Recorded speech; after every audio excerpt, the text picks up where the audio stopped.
Hey guys, today's video I'm going to be riding my 1973 R75/5 bike for the first time. And first thing I'm going to do is I'm going to get this thing cleaned up. I already took off the seat. I'm going to be throwing some wax on this thing and making it all nice and pretty. So, setting up the time lapse and going to polish up on this bike.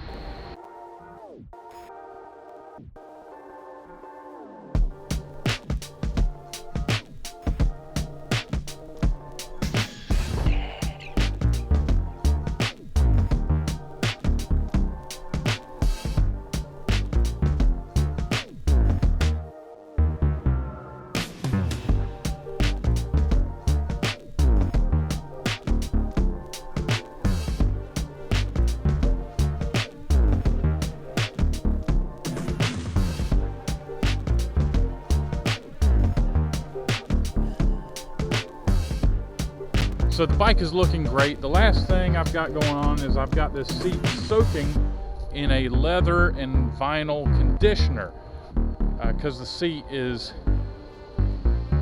it feels a little hard, so I don't want to, I don't want the seat to get damaged when I'm using it. So it's already soaked up or dried, the conditioner, so I'm going to add just a little bit more. Ain't a little bit more, I'm soaking her down.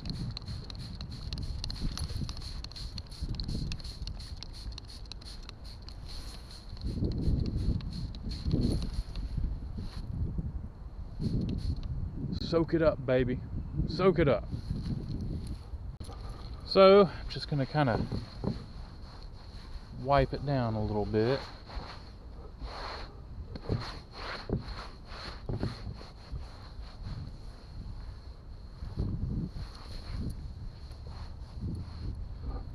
All right, so while that's doing its thing over there, I'm gonna get cleaned up, and I'm gonna meet up with a buddy who we're gonna go for a ride.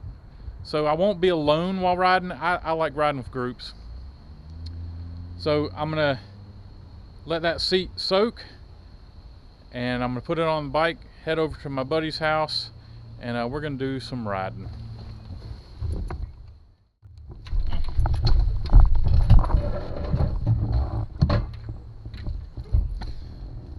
So guys, it is time for a ride. I am all strapped up, ready to go. Let's go meet up with our friends.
cool beans.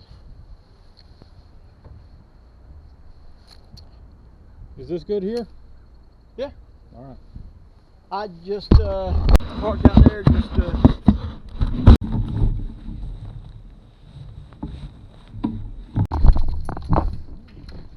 So now me and my buddy RC, we're heading to go meet up with the other people.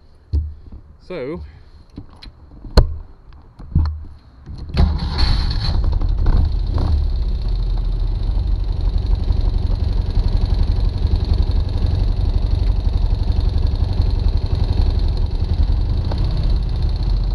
and now that me and RC did all the catching up, we're hitting the road again and heading to meet our new friends and hopefully riding buddies. So let's talk about this bike. Now this is a R75/5. There were several other series in this series, an R50/5, an R60/5, and of course the R75/5. The production ranged from 1969 to 73, and they were built in Berlin, Germany. Now, the R50 horsepower was 32 horsepower, and the R60 was more than that, and of course the R75/5 was 50 horsepower with 43 foot-pounds of torque. They all came with a 4-speed manual transmission, front and rear drum brakes.